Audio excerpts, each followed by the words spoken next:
Welcome everybody to Radpod and Chill. My name is Heidi Kuda and I'm here with Jim Stewartson and High Fidelity, and I'm so happy to be here with you guys tonight. I needed some chillin', and I needed to be with my bros here, breaking down some of the highlights and lowlights of the week in disinformation. And we just had a real cool experience. Jim and some friends got together to watch a very important show, which he'll fill you in on and we'll talk a little bit about. But I've been saying for some time that I just want people to know, no matter where you've been in the information war, if you're tired of having your mind messed with or even being a part of a paid op, we are a safe space. You can come to us and talk to us. We're cool. We're not trying to hurt people. So just wanted to put that out there. And Jim, can you tell our friends about your friend Marley's show? Yes. On Vice TV, and I will say about that is that it is different from Vice News. Yeah. Vice TV, different place. Yeah. Vice TV has it on, and the first episode was last night, and it was fucking badass. It was amazing. Yeah. Marley is amazing, and Bion was was fucking fire. That guy went straight up against stupid My Pillow guy, and that's not exactly courageous, but there were 150 literal neo-Nazis around calling him like slurs and shit, and getting really riled up, and Lindell's like traitor, and he's like, what you're doing right now is trying to radicalize these people to, I mean, it was great. It was courageous in that, Sorry, go ahead. The main thing was it was all about Flynn. It's all Flynn. Flynn is the center of it because Flynn is the center of this fucking cult. Yeah. Flynn is the one who has been setting up and running these psyops on America since 2016. And I keep telling everybody exactly what happened, exactly how it worked, and exactly who done it. And this show was a great relief to me. Yeah. I'm not surprised that Marley is the literal best at this. She's fucking genius. Amazing. And the amount of information she could take in and then present it like that is just a remarkable thing. But she got all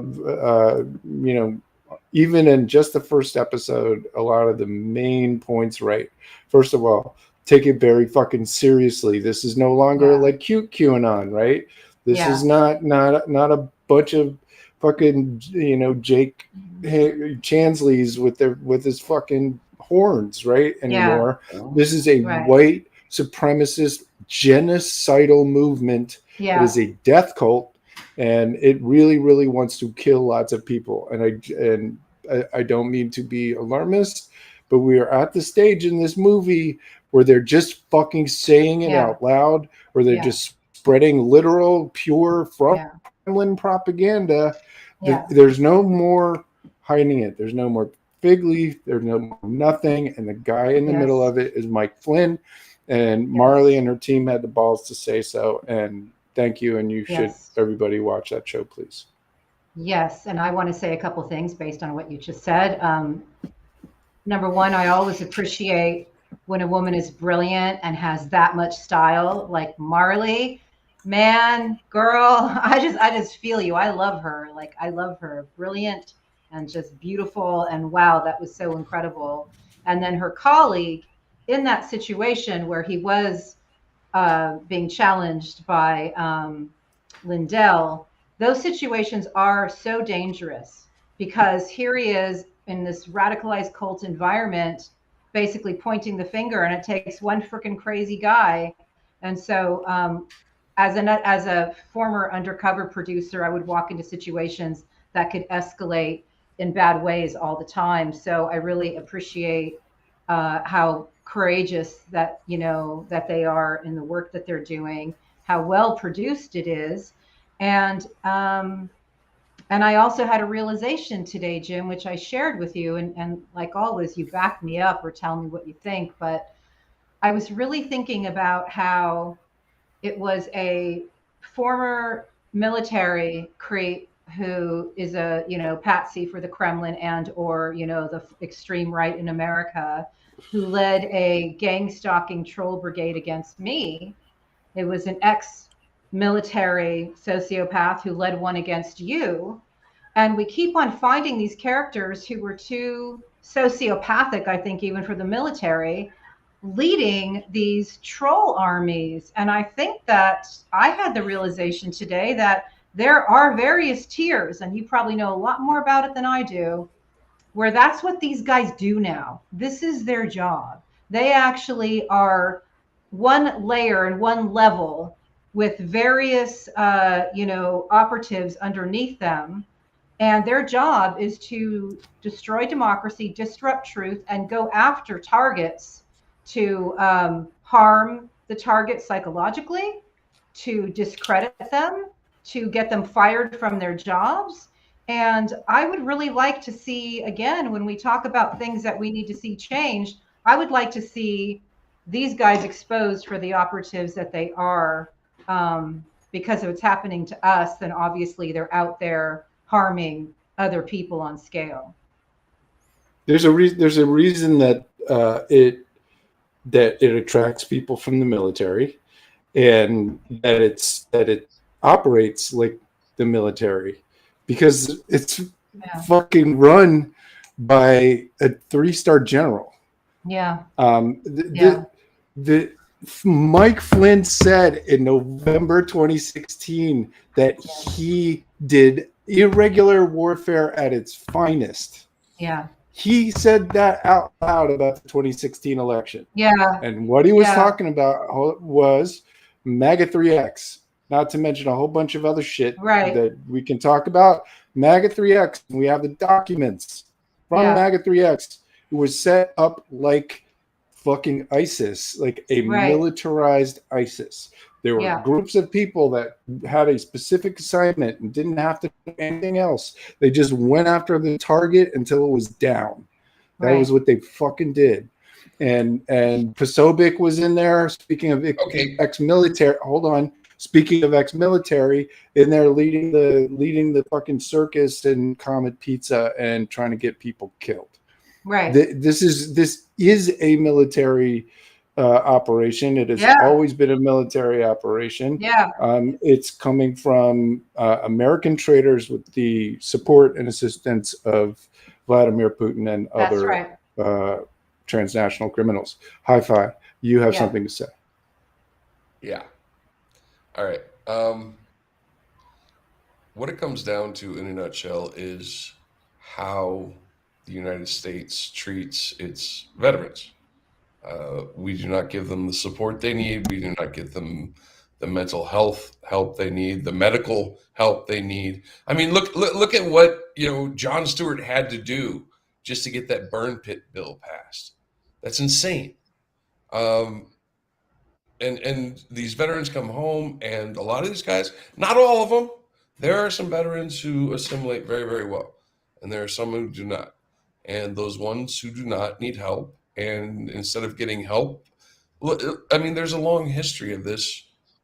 Eric Prince, Blackwater, G, Afghanistan, right? Now they're doing the same thing on the internet. Yeah. Trying to rile people up for genocide. Yeah. And that's... Yeah. We learned from our friend, behavioral scientist at RAND, that the radicalization with military members happens most likely on the way in and on the way out. And so I'm guessing that these are opportunities and job opportunities, but it's like, so to me, it seems really quite clear.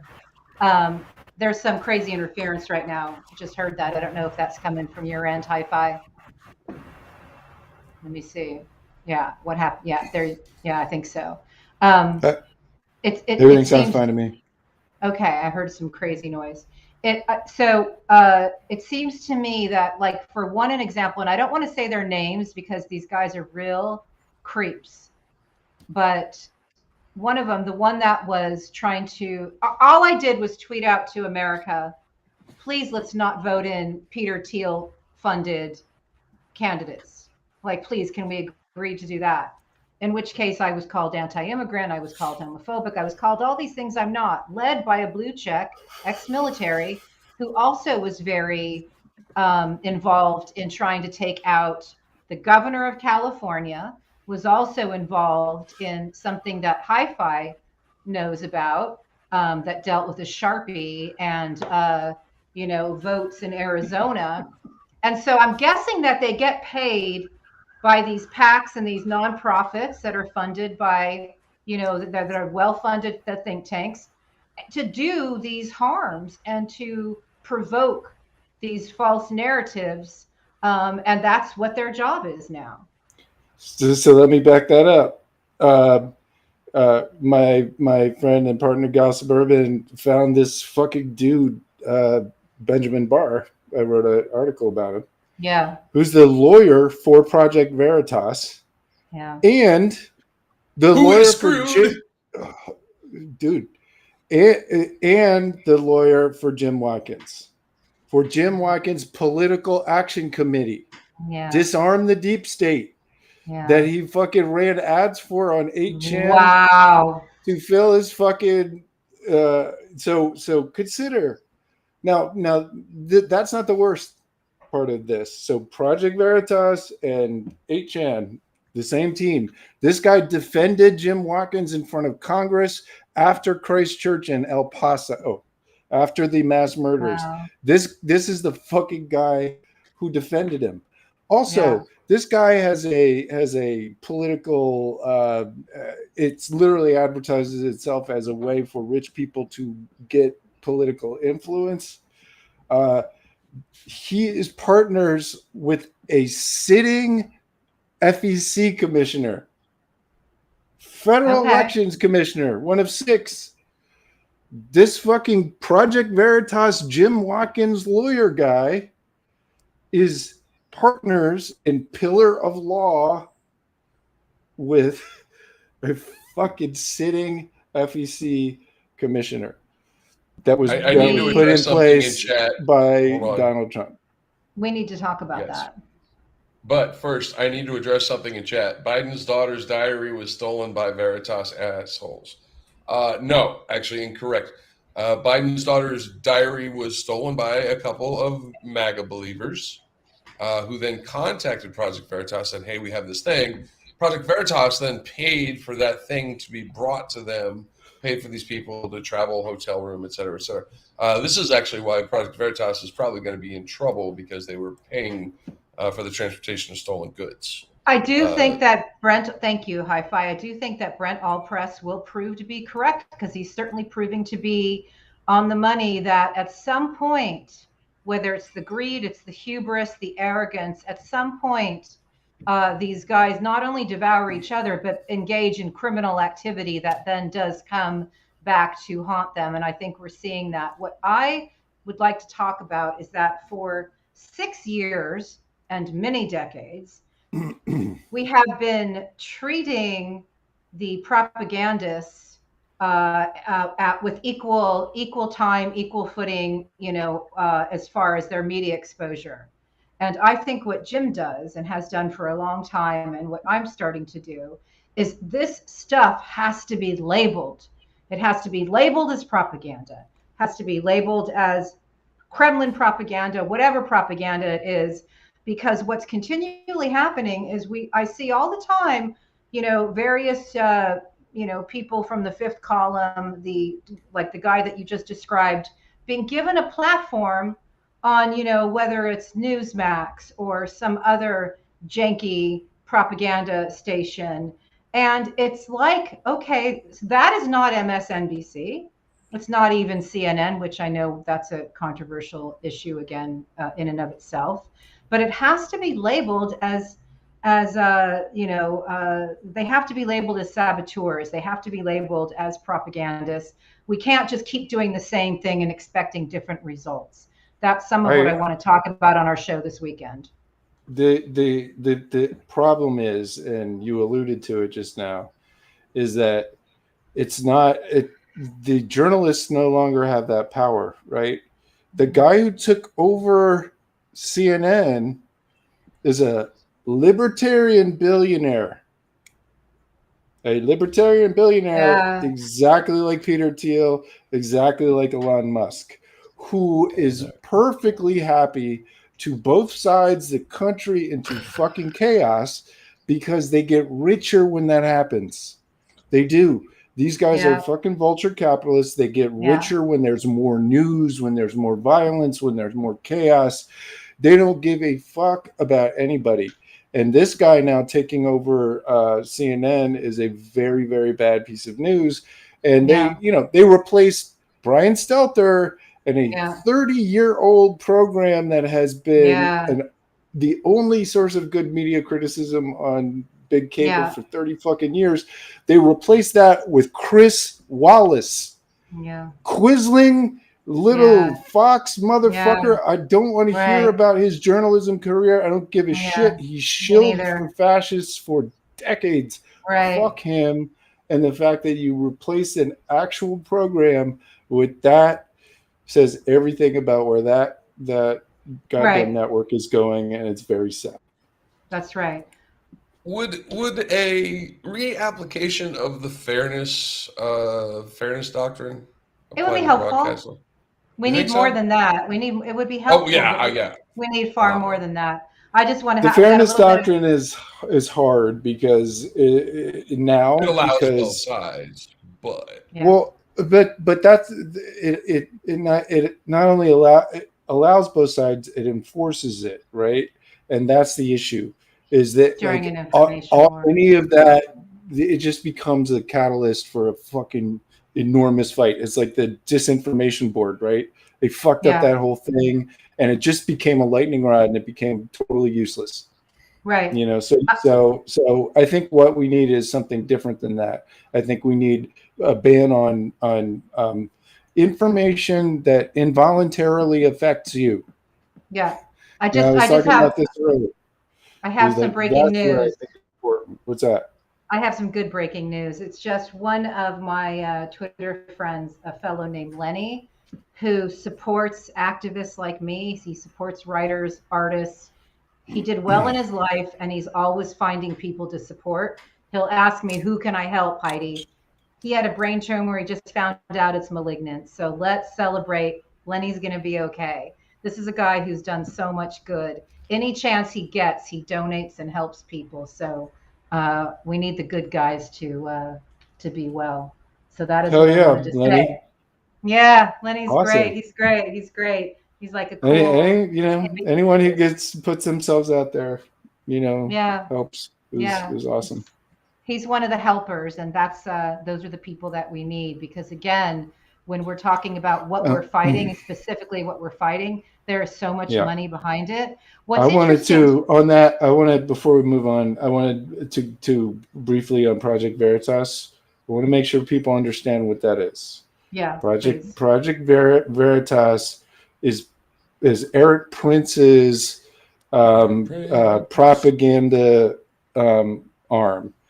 It has reporters who infiltrate. It will take in lots and lots of undercover video and basically make propaganda out of it. But Eric Prince is the one who finances the operation and trains the assets. Where does he train them? Out in Wyoming, also in North Carolina and Virginia, in all three places. Yeah. But Wyoming is where most of the Project Veritas shit happens. Also where Benjamin Barr that I just talked about was. But he doesn't only.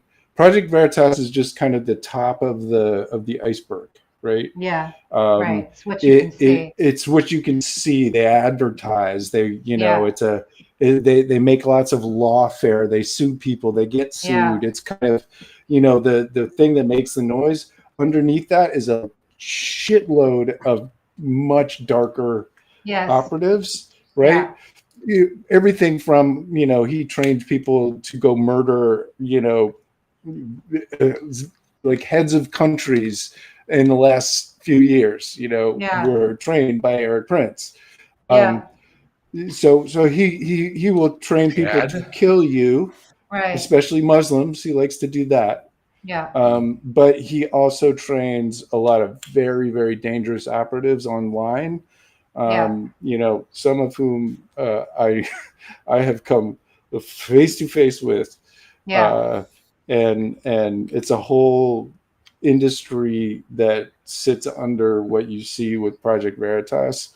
There's a website, veritas.exposed, if you want to learn more about that shit. I do want to learn more about that, because when I first met you, because I asked Hi-Fi the other day, I'm like, why when you guys have been through so much did you trust me? And Hi-Fi's like, because you've been through it. And it is very true. When I first met Jim, I described what happened to me in 2018 when I worked on a campaign to get Dana Rohrabacher out of Congress, and my candidate was Muslim American.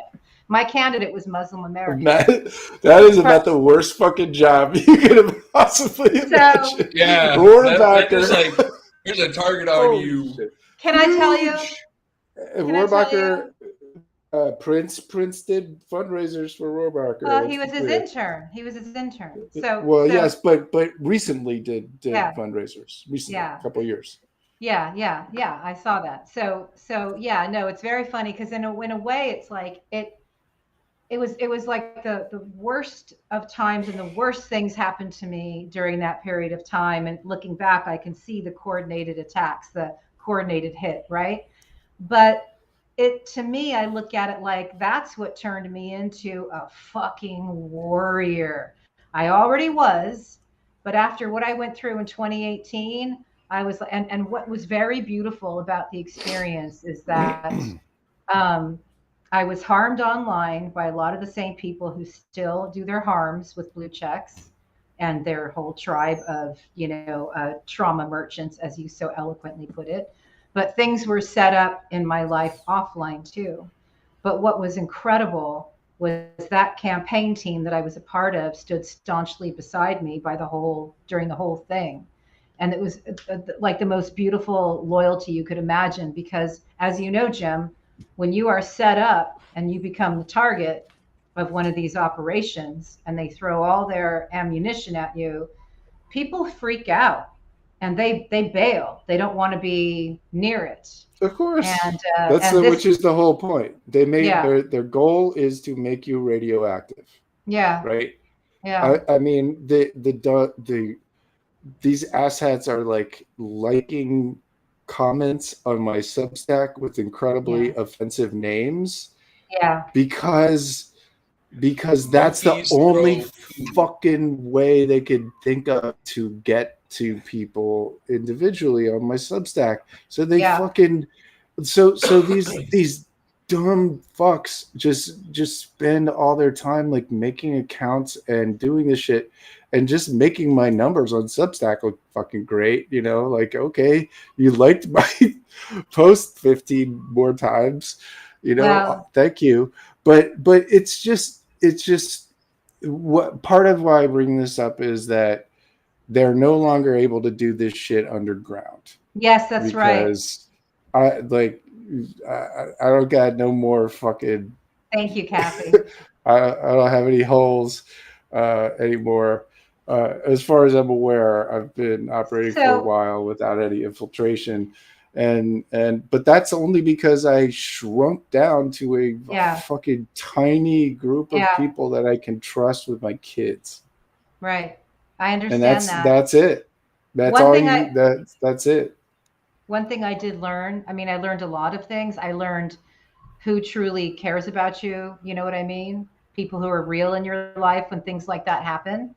And, but it's been interesting because that particular fight and that war in that campaign, we retreated from Twitter because it was so toxic. And that was, in retrospect, not what I would do. And I'm watching a similar thing happen in campaign world. And what I'm noticing, and I told Hi-Fi about this, it's not just the toxic operatives that come after candidates. They will actually bring toxicity when they're pretending to support them. That's a new fucking trick I haven't seen, where they will show a very grotesque image, which I shared with Hi-Fi. They will show a really grotesque image and say, hey, look, this candidate's going to take care of stuff like that. Meantime, it's traumatic material, and it makes you so sketched out that you don't even want to look. And then it's another way to kill momentum and good news, because that's making people radioactive. This is the troll tactic of make it gross, right? If you gross people out when they associate certain words and phrases, that's how I messed up that well, what we were talking about with Sharpie and the Poopergate. I can't believe I said it. Shit. Sharpie and Poopergate. Let's cut it in post. Let's Let's a version. Yeah, there was a whole. There you go. But I will say, so let me just give a quick bit of clarity on that. Hi-Fi was watching a bullshit ex-military, operative create a false narrative about voting systems in Arizona, and Hi-Fi didn't want to say the Hi-Fi went after him by associating him with something that's very gross, which he already aforementioned, and he killed the narrative and killed the momentum by making gross and making him radioactive. So that was a lesson for me in really amazing counter trolling. Even though I don't know. I don't think so, honestly. Hold on. Here's the reason. And Mindy said aversion propaganda. For me, there's a line drawn where information that's presented to you it gives you an involuntary response that is designed, right? Yeah. And you have to be careful with this, because fucking a TV ad is designed to make you feel something, is designed to change your mind. Right? But it's all about, have you bought into this relationship? Do I have a relationship with this person, or are they somehow finding a way to bring it to me in an unwelcome way? So, I wrote this story about Jane where someone sends her one video and it turns her into a neo-Nazi, right? Happens all the time. And it really only takes that one bit of involuntary traumatic material to fuck someone's brain up. And I'm not saying that you were doing that. Hi-Fi with Poopy Sharpergate or whatever it was called. But I don't like things that intentionally gross people out and make them feel in a negative way, without the context and the warning and what needs to be around it to make it valuable and not just toxic. Yes and yes. What I learned from Hi-Fi's experience is he shut down a phony propaganda narrative. And I agree with you, Jim. It was not as optimal, an approach. But so there's yes and yes on that, in my opinion. And what Jim just said is so true, because I have not recovered from that image. I am still haunted by that image that I was describing earlier, that was associated with a candidate. And again, that kind of making somebody radioactive or nuclear can happen under the auspices of somebody acting like they're a supporter. It was clearly, that's clearly enough. That's concern trolling. It is as old as trolling gets, right? Okay. I'm concerned about you. I'm just concerned about the inaccuracies in everything you say. I'm just concerned that you seem to be, kind of a misogynist. I'm just kind of concerned about all the things I'm hearing about you. Yeah. You know, that is it's sea lioning, it's concern trolling. It is the primary way that that people get around TOS on Twitter, right? Is they don't, you know, with some exceptions, they don't just call you names and, you know, cuss you out and shit. They come at you with lies, with deceptive lies that may have a kernel of truth that they spin to be something sinister or negative. Right. That is absolutely how it's done now. Well, what's interesting about what I was describing was it was a variation where they basically associated this candidate with something that this candidate is not. So they're like, this person will fight, so this doesn't happen. And what they were showing was a grotesque, you know, somewhat pornographic image. And so it was a variation of that, but it was turning the candidate into something that candidate is not. So it was really like, you know, it was new for me. I'm used to the toxic associations, and I'm used to the false narratives, and I'm used to the concern trolling. I'm not used to somebody pretending to like somebody and then making them out to be something that they're not. It's very fucking nuanced. And when Jackie Singh talks about the PhD level thought process that goes into this stuff, she's not kidding. So can we talk about Alex Winter for a second, letting us have a preview, a screening of his new documentary, The YouTube Effect? You guys, did you get a chance to look at it at all? It's good. Yeah. Really fucking good. Yeah. It's There's lots of truth coming out. It takes time, like, you know, I guess. Yeah. It is a fantastic documentary. YouTube is a shithole. Hello, YouTube. It's just, you know, again, I don't know if it was by design or if it's just how it all evolved or if it was some of both, if there was some pre-planning, but the platforms have become the handmaidens to authoritarianism, and we got to figure out what we're doing about it. I you know, don't get me started. I have been astonished at how blatant and fucking just brutal and blatant it is. Just blatantly censoring, you know, for literally nothing in ways that no one else, you know, it's really, like I said, it's blatant, and they're getting away with it all the time and more.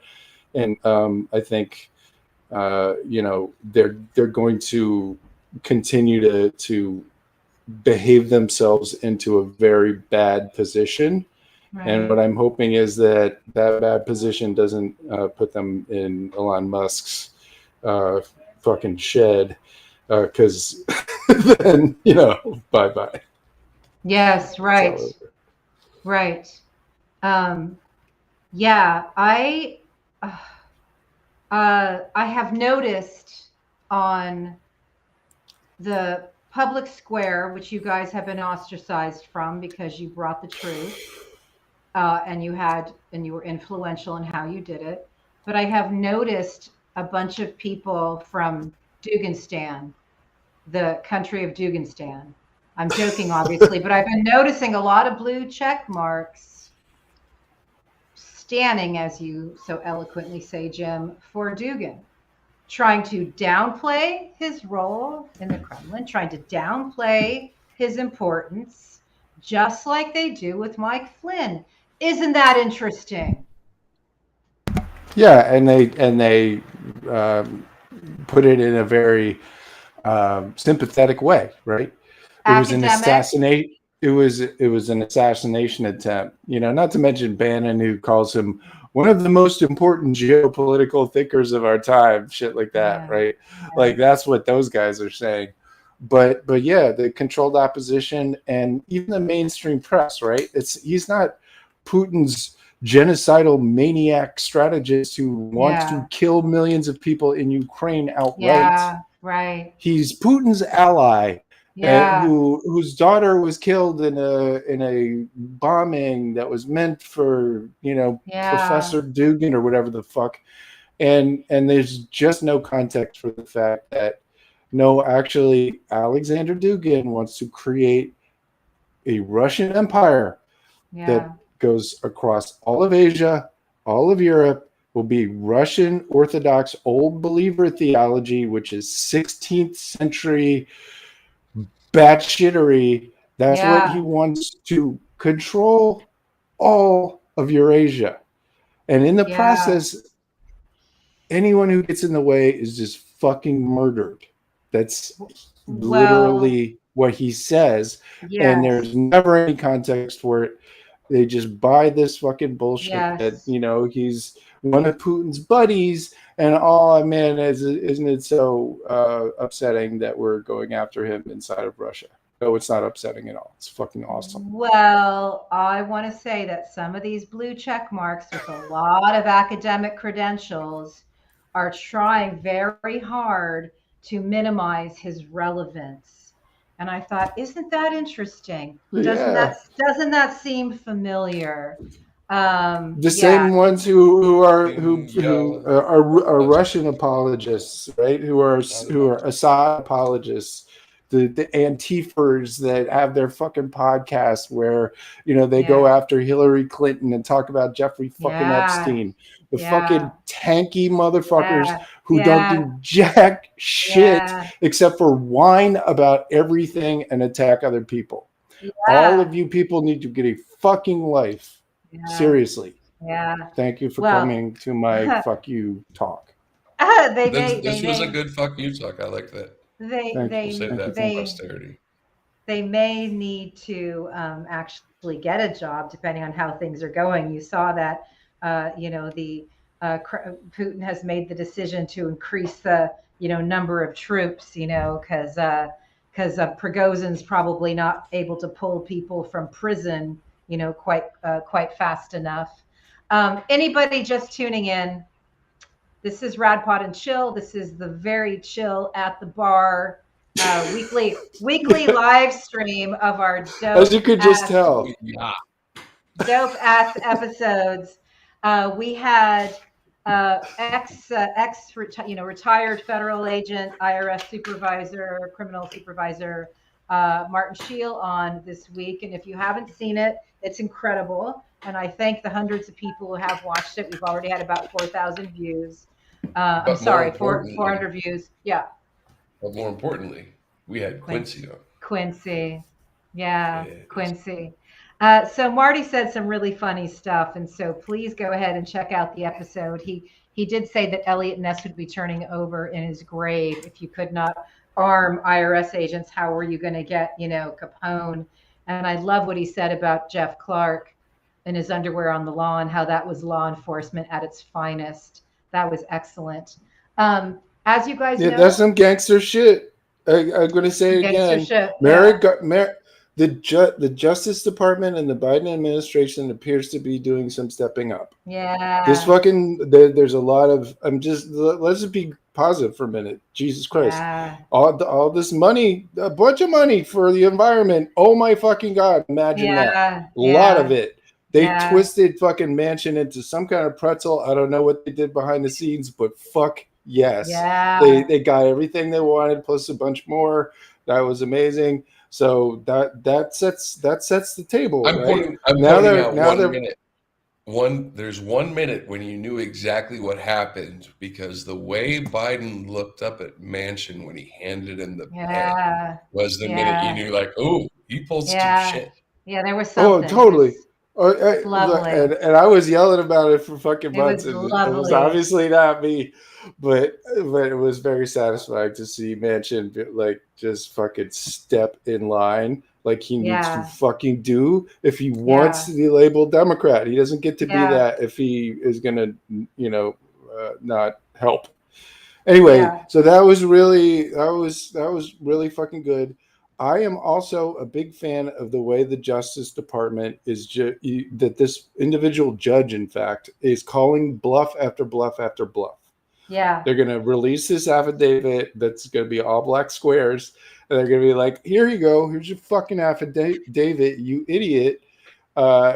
We can't show you any of this because of sources and methods, but we're going to leave a couple lines in here to show how guilty you are, you dumbass. Yeah. And that's what they've been doing all along, right? It's just over and over.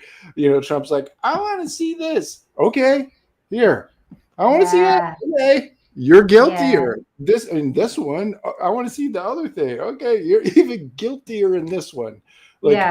So that's really good, and that is a positive move on behalf of the DOJ, in my opinion. Mm-hmm. And finally, there's a thread, like the White House is going after the fucking PPC recipients.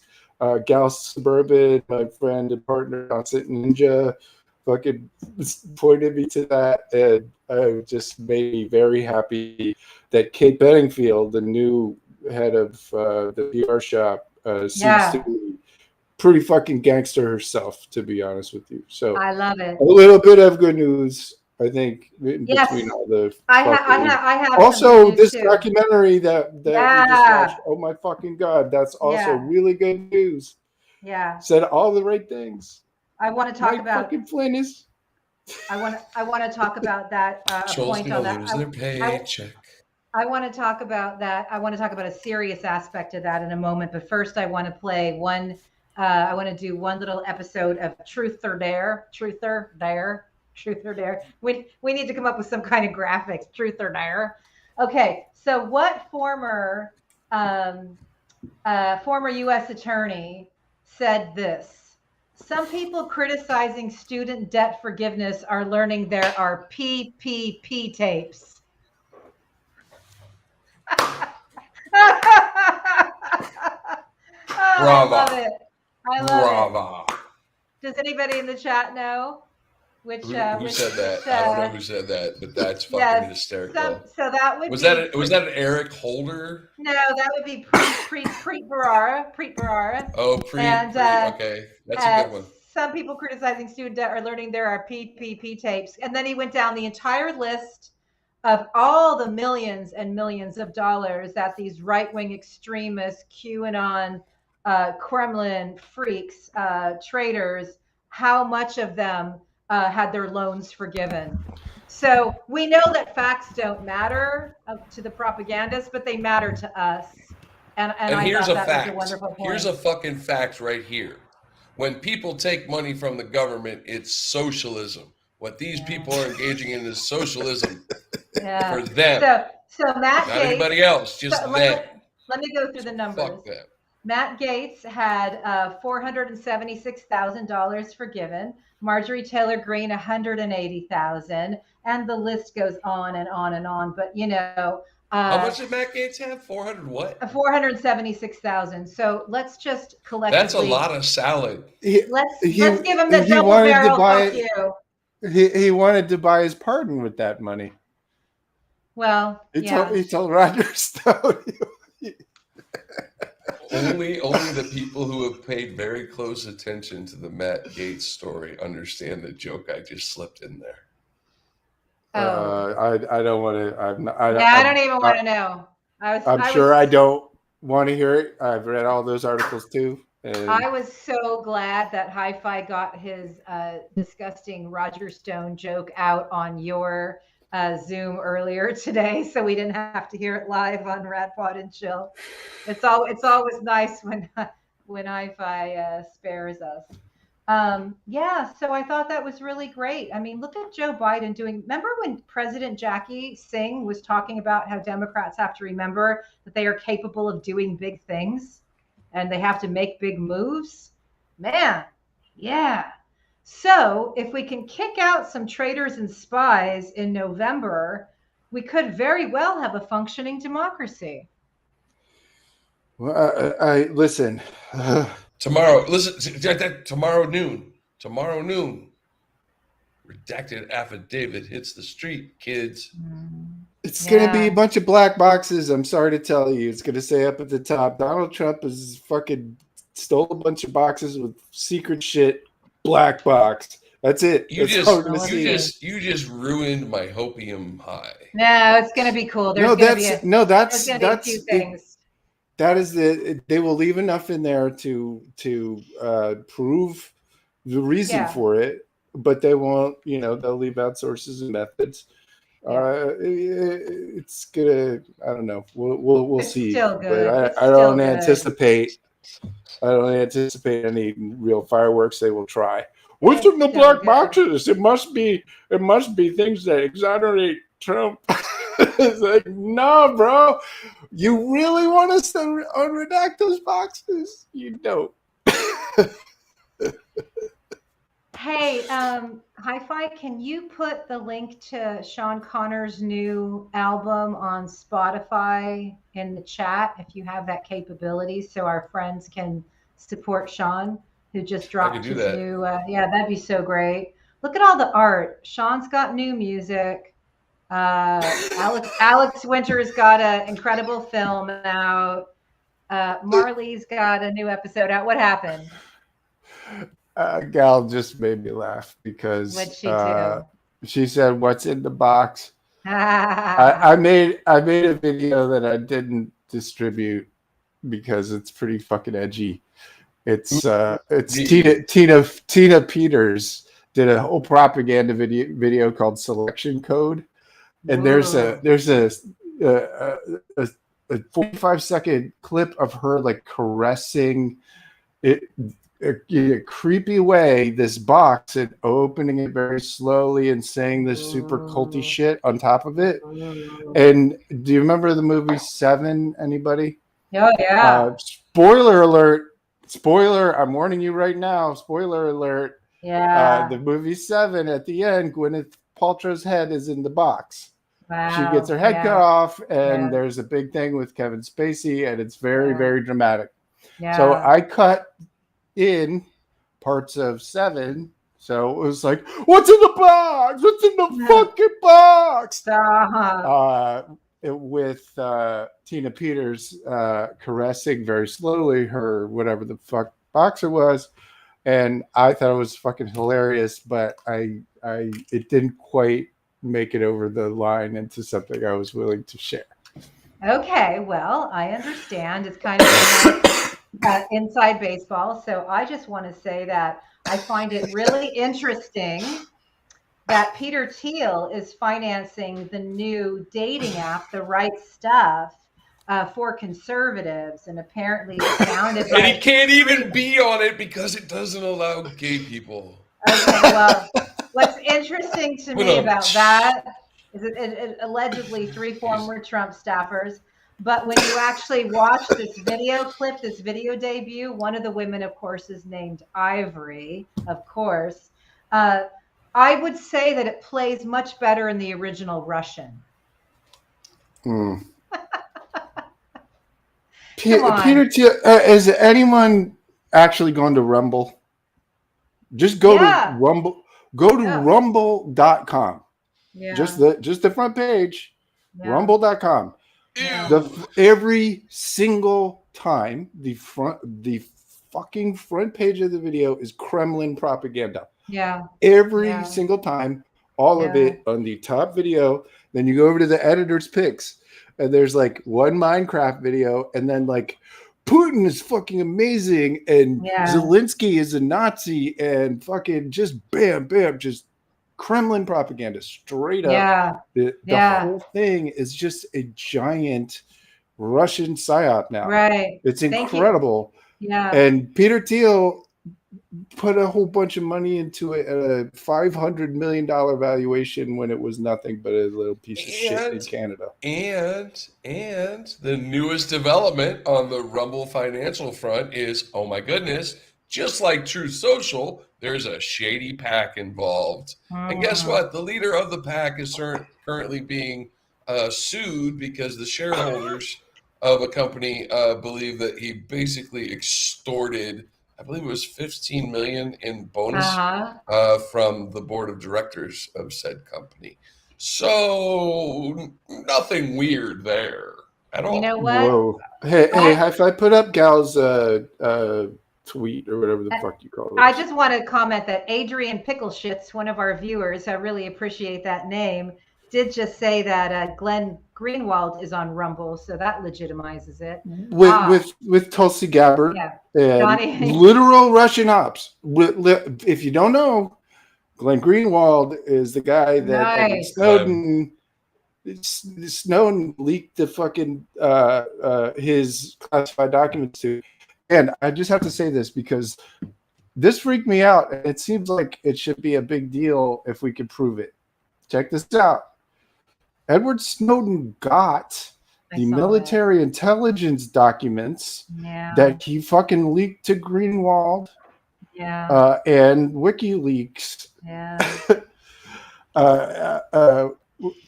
Where did he get that? High five. Franklin. Well, they're from a defense intelligence agency. Yeah. DIA top secret server. Yeah. Wow. That had all of our fucking military intelligence secrets. Edward Snowden was an NSA contractor, a national security agency contractor. Yeah. Nothing to do with the DoD. Totally separate thing. How the fuck did Edward Snowden end up with credentials to get into a DIA server? Who was head of the DIA? Mike fucking Flynn was head of the DIA. And at the same time as he's allowing Edward Snowden to exfiltrate fucking military secrets to Russia, he's allowing Putin to fucking take over Crimea. The same time, over the same few months, Mike Flynn sat on his fucking hands, did nothing, did not tell Obama that Vladimir Putin is taking little green men and taking over Crimea. So that's why Mike Flynn got fired, and that's why he's the worst traitor in American history. Thank you for coming to my second Fuck You Talk. I liked them both today. How about you, Hi-Fi? I'm giving them a 10 out of 10 on both of them. I loved them. The first one had more passion and fiery delivery, and the second one was more passion. Hey, so actually, that's a bit sus, what you just described, Jim. That's a bit sus. I do think I know. I do think that fucking... And I'm sure Snowden is very grateful that he is residing in Russia, which I think invariably many of the characters that we investigate probably will go there if they actually get out of the country before the incarcerations. If anybody is curious about what's going on with Edward Snowden is in Russia. Yeah. Today.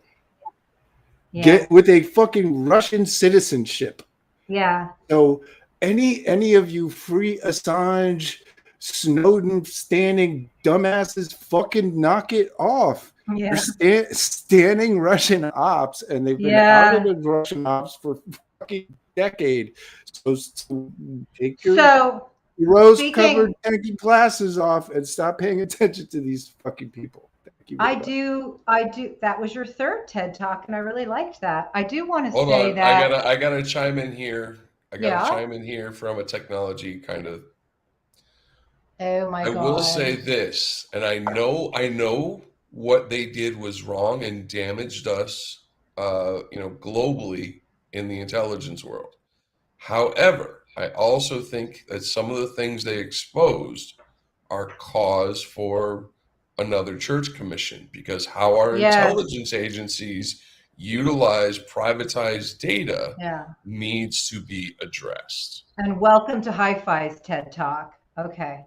So, well, it's like with any good propaganda, there's some truth in there. So I do want to say that I think that it kind of went under the radar that in the story I reported on about the Russian operative who was behind the fake California Brexit operation, the Cal Exit, I do think it's really interesting that Nigel Farage and Aaron Banks were involved in that too.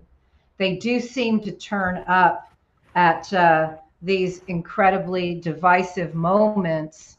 And yeah, just wanted to say that. Because they're Russian assets. Because they pushed Brexit. Brexit was a giant Russian fucking op. Yeah. They got a bunch of Cambridge Analytica data. Yeah. They figured out who the vulnerable people were in Britain. They staged a bunch of bullshit protests. Yeah. They did a bunch of like literal psyops on Britain and got Brexit passed because what? Because they incited a bunch of latent racism.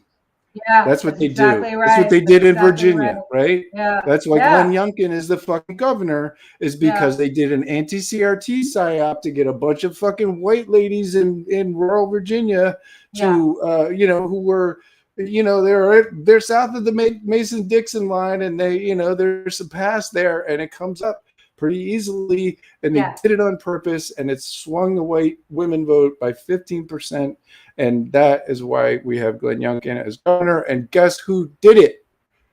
Ivan Raiklin on behalf of General Michael T. Flynn. Yes, I would thank you for your fourth TED Talk. I would like to point out that many of the same operatives, who I believe are from Dugan also downplayed Cambridge Analytica for years. Like, their job was to pretend that it had no impact, when in fact the people inside Cambridge Analytica who came clean in the active measures doc and the great hack and all the docs that came out basically said from the inside, we were making shit up and we were poisoning the narrative, and people believed it. Yeah, we were pushing shit like Alpha Bank. People believed it. Yeah, welcome to my TED Talk. They're pushing bullshit instead of looking at Cambridge, instead of looking at Russia, right? We're looking at Alpha Bank logs and a bunch of nonsense. Weapons grade. Like weapons grade nonsense that came from the left. Theoretically, it just ended up being a bunch of propaganda for the right. And guess where the Durham investigation came from? The Alpha Bank bullshit that came from the left. Yeah. And read my Substack to see where that fucking came from, because it's not a coincidence that they're attacking me today. Thank you very much. Number 5 is over. Oh my goodness, that is so fun. So I did solve the anagram mystery. The actual anagram that we stumped people with last week was supposed to be I did legislators, and that is an anagram for digital soldiers. Oh. I am embarrassed that I did not figure that out. Well, because I screwed up. No. I thought you said name, though. No, I screwed up because I wrote I do legislators, and it's I did legislators. That's digital soldiers, and I assumed it was a name, and I was wrong. But that is the answer there. So I'm very pleased that just so people know, our friends and our patrons are like really bright. Like, oh my God, we have producers of major shows who wrote major blockbusters. We have literal rocket scientists from like Caltech, We have super brainy people doing a lot of work in the digital space who don't like how it's co-opting our democracy and harming people. So thank you to all of you. We got a small, tight group of people who support this work, and I'm very grateful to them. Me too. And I think that's our show. That's our show. Is there anything that we forgot? It was like, what fucking time is it? Oh my God, wait. Is there anything that we forgot? Anything. Oh, Anything. all the things, right? All the things. Yeah. Here, So I'm just gonna say this: like, hey, if you guys have made it to this point, right? This is I don't mean to be dramatic, but this is literally the front line of the information war right here, right? These documentaries go back and forth, fucking people getting deplatformed and trolled and harmed, and all this back and forth fucking, like, ballistics that you see going on. That is information warfare, and we're going to need to start calling it what it is and start getting organized as if it is war, because otherwise it's just going to be a bunch of chaotic people screaming as they go down with the ship. Right. And I do want to say, this is a serious note. Hi-Fi's brought it up multiple times on our show. I was really happy that Marley included in the first episode a reference to the casualties of QAnon internally in their own homes.